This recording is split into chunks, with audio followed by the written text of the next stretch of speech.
Hi BookTube. It's been a while since I filmed a video, and I thought what better way to get back into it than do the mid-year book freakout tag? Or is the order of words a bit different? I don't know. Mid-year freakout book tag maybe. Anyway, so maybe let's just start with a few general numbers.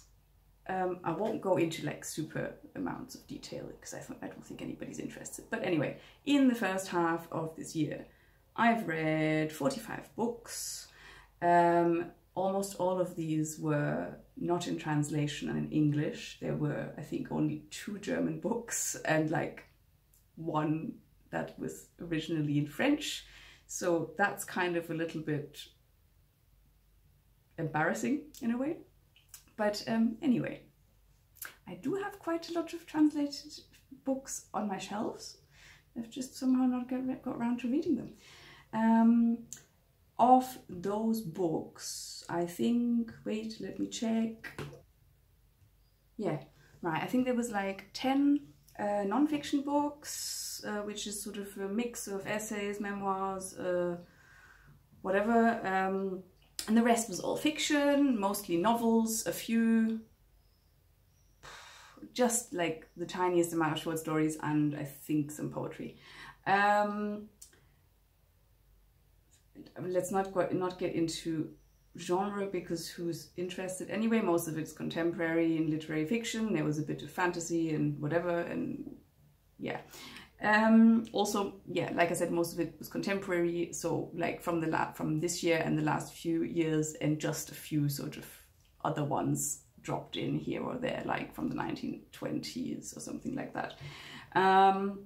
Yeah, I read loads and loads of audiobooks, well, listened to, and otherwise there's like a relatively even split between hardbacks, paperbacks and ebooks. What else is interesting? Oh yeah, so a star rating was very, very positive. My average is 4, and apparently I rated 2. Wait, no, let's start with, so there were like 10 5-star reads, 22 4-star reads, 11 3 stars, and 2 2 stars, no 1 stars. If these numbers don't add up, it may be because some of these numbers are from Goodreads and others from my spreadsheet, and they're not 100% up to date, possibly. There might be like the odd one that's missing. But yeah, overall trajectory, quite good. Yeah, 1 star, I don't know. I've only ever given one book 1 star, and that was like really terrible. So let's hope that I'm not gonna add any this year. Yeah, what else is interesting? Probably nothing. Most of these were standalone, only a few series, and somehow I have read like an overwhelming majority of women writers this time, which used to not be the case. So it's kind of cool, because you know, when you study literature, you read mainly men. Is there anything else? Blop, blop, blop, blop, blop. No, I don't know. Oh, maybe the only other interesting thing is that over 80% of these books were new to me authors. So that was kind of cool, like discovering a lot of new stuff.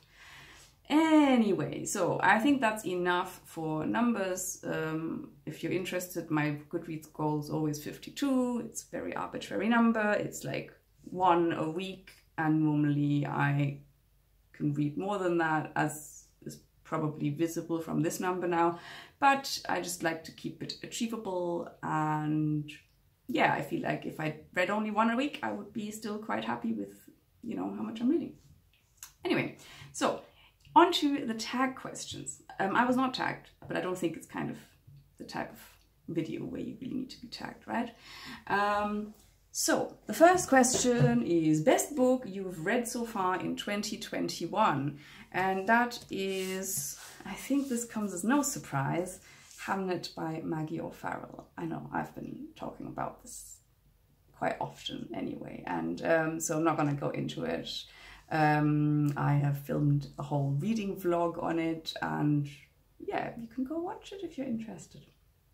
So that was my favorite read this year. In terms of non-fiction, I would say A Still Life by Josie George, which I have not talked about so much yet.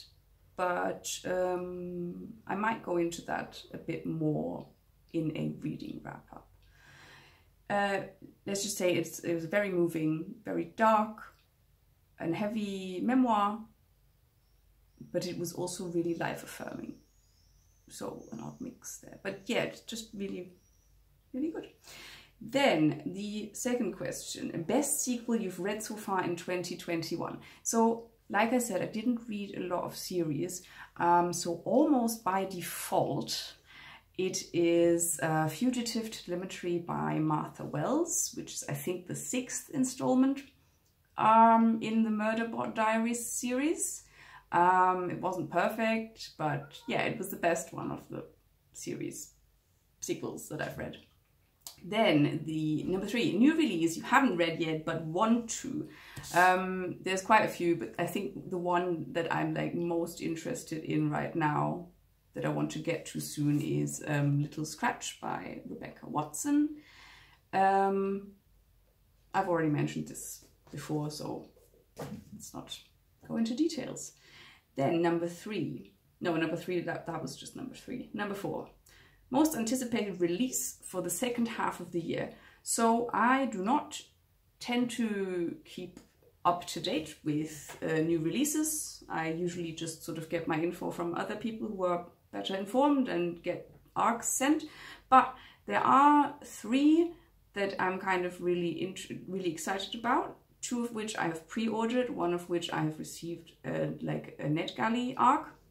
So the NetGalley arc is Colson Whitehead's Harlem Shuffle, and definitely want to get to that. I think it's out in September or October, if I'm not mistaken. Anyway, sometime in the, in a few months.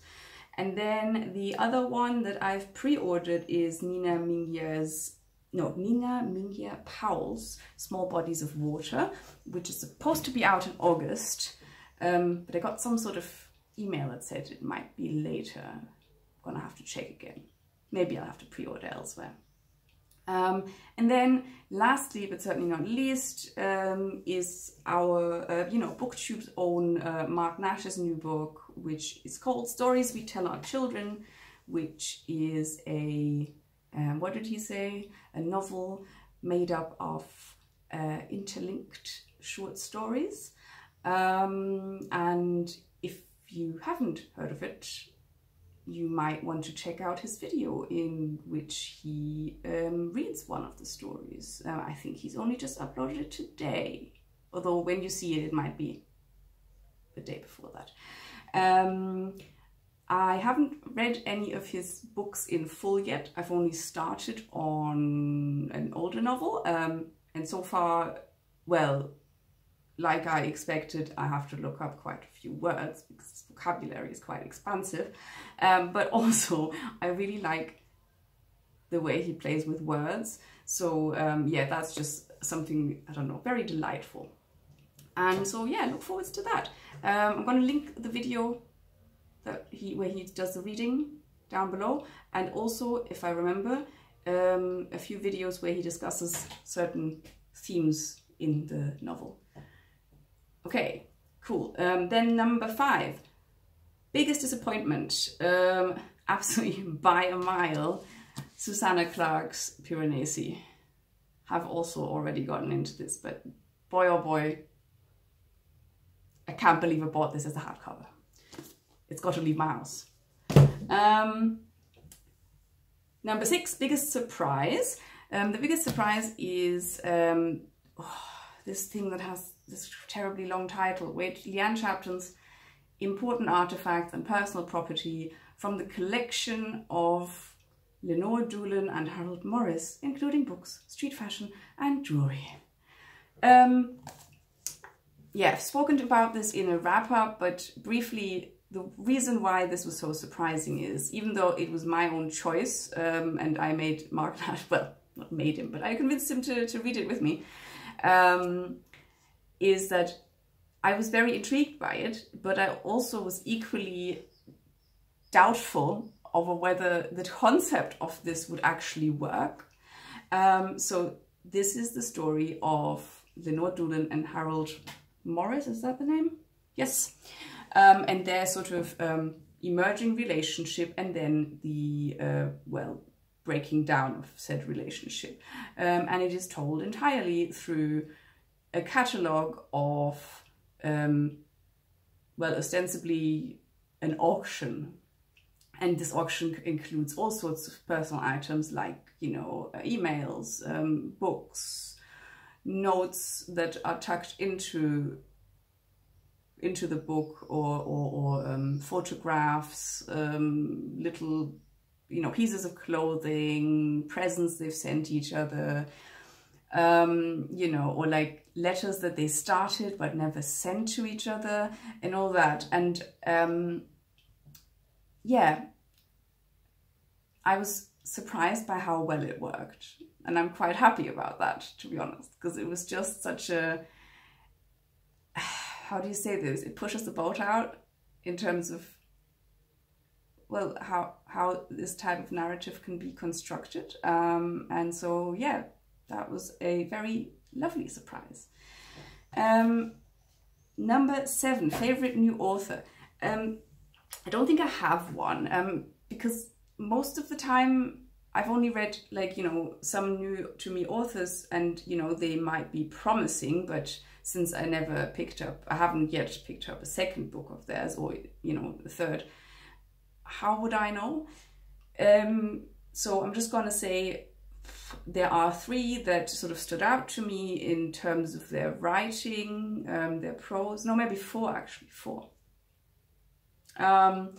That I definitely want to pick up other work from, either once they put out more, or, you know, once I get time to read their backlist, depending on the author. Why am I making this so long? So those 4 people are Raven Leilani, Nisha Dolan, Maggie O'Farrell, and Roya Marsh, which is, well, poetry. Yeah, not necessarily new favorite authors, but they could very well become them. Then number 8, newest fictional crush. I have never had a fictional crush, or certainly I can't remember one, so I'm sorry, I have no answer for that. And newest favorite character is kind of similar to the crush thing. I don't tend to read a lot of books with very likable characters, but maybe, let's just say, I found Eileen incredibly compelling, you know, in Otessa Moshfegh's, you know, name, novel of the same name. But yeah, she's absolutely not likable. So it's not like, if she was maybe a favorite to be in her head because she's so odd and weirdly obsessive. Anyway, but yeah, don't like her in that sense. Number 10, book that made you cry. Again, no surprise, that is Hamnet. I don't think I've cried for any other. Oh wait, maybe. Oh, maybe also What My Mother and I Don't Talk About. That also, I think I shed a tear for that one. Yes. Then number 11, book that made you happy. I find that difficult. Because I don't read a lot of happy books, but obviously reading a good book makes me happy. But which one I would then single out, I don't know. Maybe 2 that made me laugh out loud a couple of times. That would be, again, Nisha Dolan's Exciting Times. There were a couple of times where I chuckled. And Big Girl, Small Town by... I've forgotten her name. I'm going to put it in here. Yeah. Otherwise, I think I said it before, right? This type of thing makes me happy. And I'm hoping that I'll read some more in that line. Not this specific type of storytelling, but something that expands on what we think a novel is. Okay, so then we have number 12, most beautiful book you've bought so far this year or received. Because I can't award this to Piranesi, even though the book design is absolutely beautiful, but you know, I just really was so disappointed. I've just chosen a few that I really, really like. I love Honford Starr's books, their book designs. I think they're beautiful. They have these nice French flaps, and like, you know, the inside paper somehow corresponds to, I don't know, to the design. I think they're beautiful. They also feel really nice. And the other thing is I have found some newfound love for this very simple design because it looks so clean, and I don't know. Yeah, so that's that. And then number 13, what books do you need to read by the end of the year? So I'm generally a mood reader, so the only thing I would say that I really, really want to read, because I don't want to fail them, is the buddy reads I've planned. And those are roughly in chronological order. Freshwater by Kweki Emezi, which I want to read with Mariam from Another Book Thought, whose YouTube channel is kind of inactive at the moment, but she has a lovely, lovely Instagram account, Bookstagram. So maybe you want to go and check her out and give her some love and encourage her to come back to BookTube.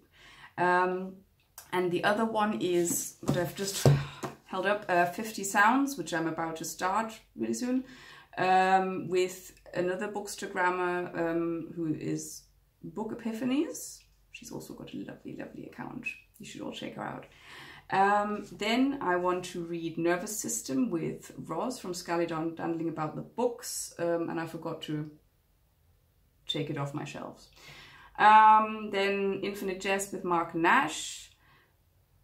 Also couldn't be bothered because it's somewhere in the second row on there. And then in October I want to read M-Train with Bert from Storytime, I think he said yes. I've got to check back. And Austerlitz, which will be a buddy read with Courtney Ferreter, Brian from Bookish, and Mark Nash as well. And I think that's almost all of them, apart from I want to do a buddy read with Pei from Attention, but we haven't settled yet. It might be a Borges short story collection, or it might be another novel by Mark Nash, because we've both got them, or I've got it recently, and yeah, we'll see. And also I don't know when it's gonna happen. So those are the ones I definitely want to finish, read this year. And other than that, well, the ones that are ongoing reads, and I have quite a few of them, Interior Chinatown, White Noise, Two Trees Make a Forest. Yeah, right, I think that's enough. So even though I don't think this tag really needs tagging, I thought since this is my first year and therefore the first time I'm doing this, I would also tag a few first year people that, you know, share this sort of relative youth of their channel with mine. So first and foremost, Mark from Book Time with Elvis, who I've been letting down continually on our Interior Chinatown read. I would love to see your take on this. And secondly, I don't know if she's doing videos at the moment, but let's tag her anyway. Maybe she'll come back. Laura from The Reading Mushroom. And I'm not sure actually if Misa from Books and Sushi, I don't know how old her channel is now. Anyway, if you haven't done it, I'm going to tag you either way. So thanks very much for watching. Let me know, what did you think of these books? What were your favorite reads and your biggest disappointments? Those are always interesting. Yeah, speak to you soon. Bye bye.